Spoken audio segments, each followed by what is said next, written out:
I'm so glad we came across that. Wow. So much fun.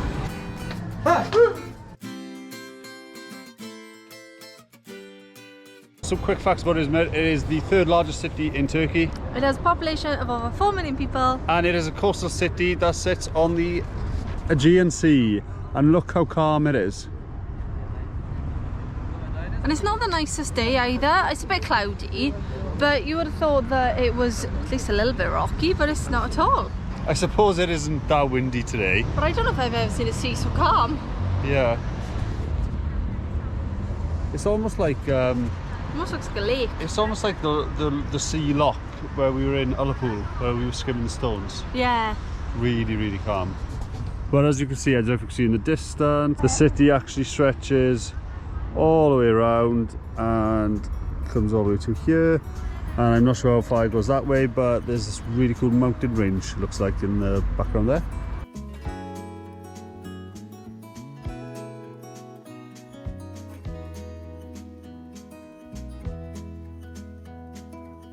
Was it all just a dream, just all in my head? Floating rivers upstream, the things that you said. Tell me and be honest, tell me did you... We have made it to our first stop of the day, which is Konak Square. And this is where the clock tower is, which is the main landmark of the city. So we didn't really know anything about Izmir before getting here. We just done a quick Google and the clock tower was one of the top things. So we didn't research into it, but there is a little plaque. It was built for the 25th anniversary of the enthronement of Abdul Hamid II in 1901. And that is the clock tower. We're going to head over to our second stop of the day, which should be a little bit more vibrant, a little bit more busy.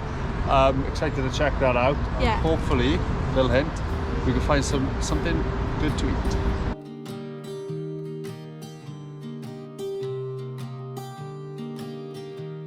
I was never the one to write up a song for just anyone. I was always the one to find myself lost in old conversations. Oh, 'cause I've always been told that things will unfold if you keep on waiting. But then you came along and proved me all wrong. I was so mistaken, 'cause you glue all the pieces back together. Okay, we've come to an area called Kemeralti Market. It's like one of the highest things to do here. And it kind of reminds me of like the area around the Grand Bazaar. Yeah, definitely. And we've had people come up to us already and ask us if we want jeans and t-shirts and... Yeah, these are pointed to the shops and sort of not following, but like walking alongside you, asking you questions, Yeah, they definitely where you're seem- from, befriend you a little bit and then try and engage with the shops. But Yeah, they definitely seem a little bit more, I wouldn't say pushy, that's probably not the right word I want to use, but eager. yeah, sort of more determined to get you into their shop. Yeah. However, we haven't got room in our bags for more clothes. I need to get rid of clothes, if anything.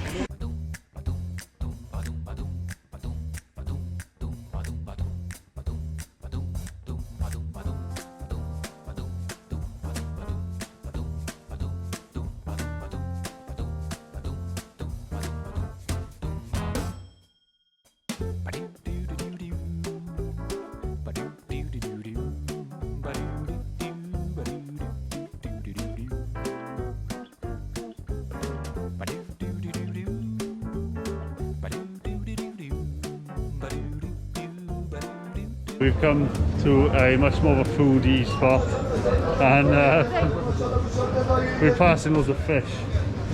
And it absolutely stinks. Oh, it's so strong.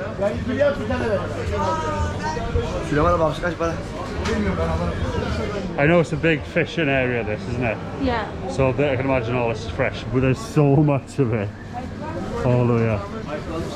Some more there. All up here.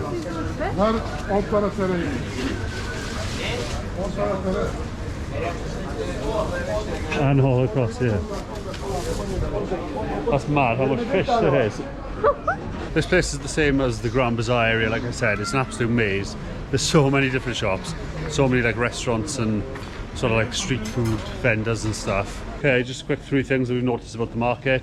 It's a lot less touristy, definitely not as busy as. More of a local market, I would say, so a lot of the locals are walking around.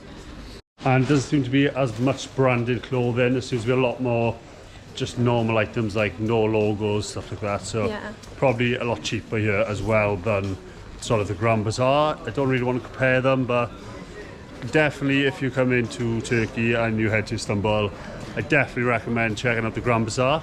If you come here, probably check it out, but you won't spend as much time here.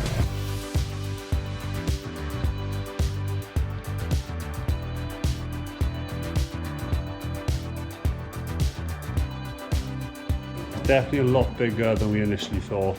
There's so many different like streets and different sort of alleyways and stuff, and then we've come into this inside bit, and it seems to be more like the older stuff, like the more souvenirs and Yeah. jewellery and like the lanterns and just stuff like that. There's always like bright colours in here, it's really Yeah. pretty. Like these lanterns. I think these lanterns are so cool. They're amazing. I wouldn't have any. That'd be good. If you had your own house and you had like a little funky room, it would look cool. Maybe like in an office. Yeah. If you want more than to stay alive, come on over, we can make it through. Take my hand, I know just what to do. We've just picked up a couple of tickets for the Open Air Museum. Don't really have a clue what it's about, so we're going to hopefully find out. It cost us 25 lira each, so 50 lira in total, which is £2.72. Can't go wrong with that. Read a little bit about this. So essentially it was a large courtyard that was situated between the Acropolis of the ancient city, which would have been up on the hill, and the port of the ancient city. Okay. And excavations began in 1907, I want to say, up until 1932, something like that. Early 1900s. It's just these large pillars. This here is the basement of the basilica. Ah. Okay. And it consists of 4 galleries. Let's go and check them out.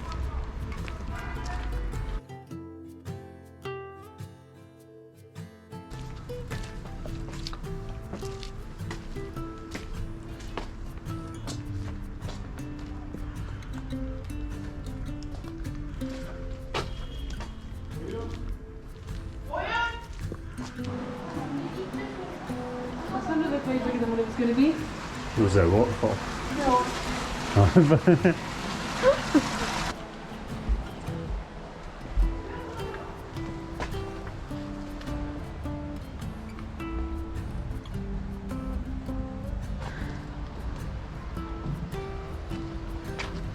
Wow. This is pretty cool. You have to walk in the arches. So people are going to do like parkour or these like. Okay, this is pretty weird. Like if you look, it doesn't look as if there's actually any like thing holding it together. It's just, they've literally just put this rock and then this rock and then this big slab, and it's just sitting there. It's not actually. What I'm trying to say is there's no cement, but that's obvious because they wouldn't have had cement back then. But it's mad how the rocks are just sitting together when there's nothing holding them together, if that makes sense. It looks as if you normally, or like at some point, will be able to go over that way, or used to be able to go over that way. But it's blocked off for authorised personnel only, which is a shame. We can't seem to figure out how to get there. We can't get up there anyway, so I think we're going to leave here now, are we? Yeah. And get some lunch. Woo!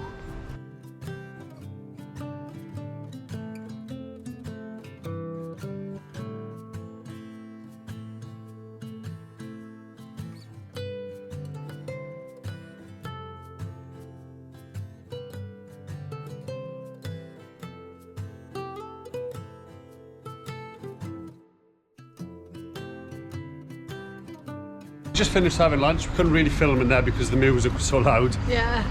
So we couldn't really talk. But It was pretty good. it was really nice. I had a pizza. Kelsey had like a platter. Yeah, it was like a little mini platter. It had onion rings, chicken nuggets, chips, and some sausage.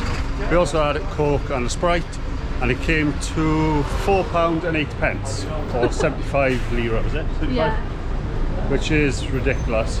I can't believe you can even get like a full-size pizza for £4, let alone Everything another else. meal and 2 drinks. We're heading to one of the things that we'd like to check out when we're in a new city, which is some sort of park, just to take away from like the city, I guess. Yeah. So we don't really know what to expect. We haven't seen it online or anything, so we're going to head there now and just check it out.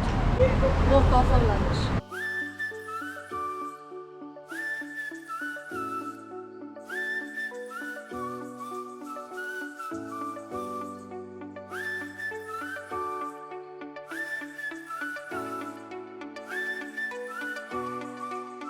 We're in this park now. We've stumbled across a tree with what seems to be some wild parrots. I don't know if that's a thing, but Kelsey's on her video in now, so we'll see if we can zoom in because the GoPro won't pick it up. There's a couple here and there's up there. Okay, they're definitely not parrots. They could be budgies, but they're definitely some sort of like tropical bird. It's not something we'd see in the UK anytime soon. No, maybe they're not meant to be here. Maybe they've escaped or something, but it's pretty cool. If I seen like loads of birds like that in the wild, I'd be like, whoa, this is sick. Yeah. But it's probably normal in some places, I guess. Yeah, it's pretty cool. Like in Whoa, look at this place. like the film Rio. Yeah, literally. That's actually what it's like. He was like a real bird, but it was green. Green, not blue. Oh, this seems to be like a theme park sort of fair thing.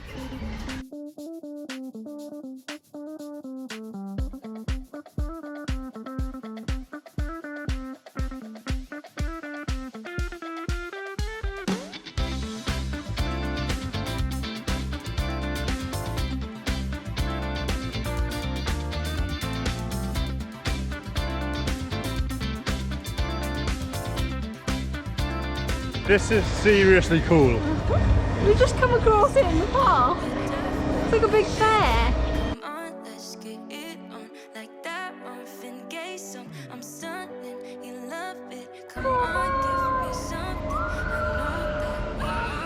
Okay, we've picked up 2 tickets.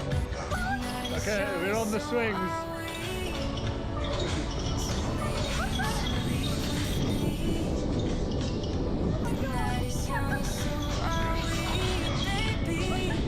It's way faster than I thought it was going to be.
I remember going on this one before in London, and it's absolutely insane. It's nuts. Like You go scary. so high and so fast, and you're rocking back and forth, and you come to the top, and you feel like you're just gonna go straight to the ground. It's wild. Guys, look how sketchy this loop-the-loop is. It goes so slow around it.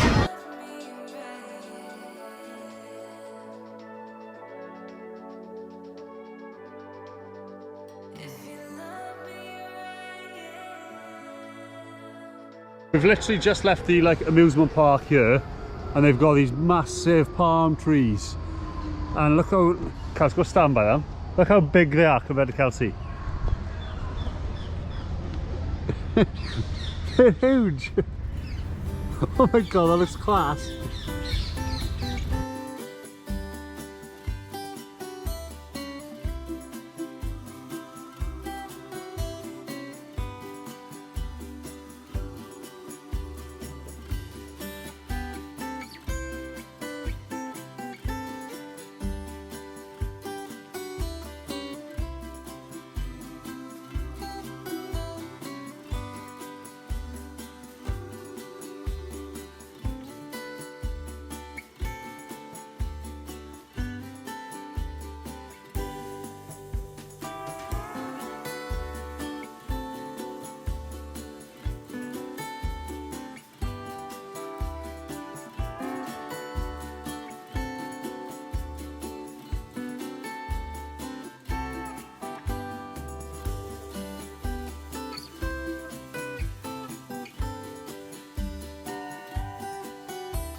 Okay guys, we are just going to head across the road into the little shop to get some snacks. We're going to head back to the hotel now. Yeah, we didn't realise how much footage we've actually taken today, so it's going to be a long night of editing. Yeah, obviously we've only just touched the surface of Izmir. It is a big place. There's a lot of neighbours to explore. Yeah. But for today, I think we've done enough to show you a good 24 hours that you can spend in Izmir. So we're going to end it here. Yeah. If you're new, please don't forget to subscribe. We're posting videos daily of our travels and we've got a lot of exciting things to come. If you did like this video, give it a thumbs up and we will pick it up in the morning.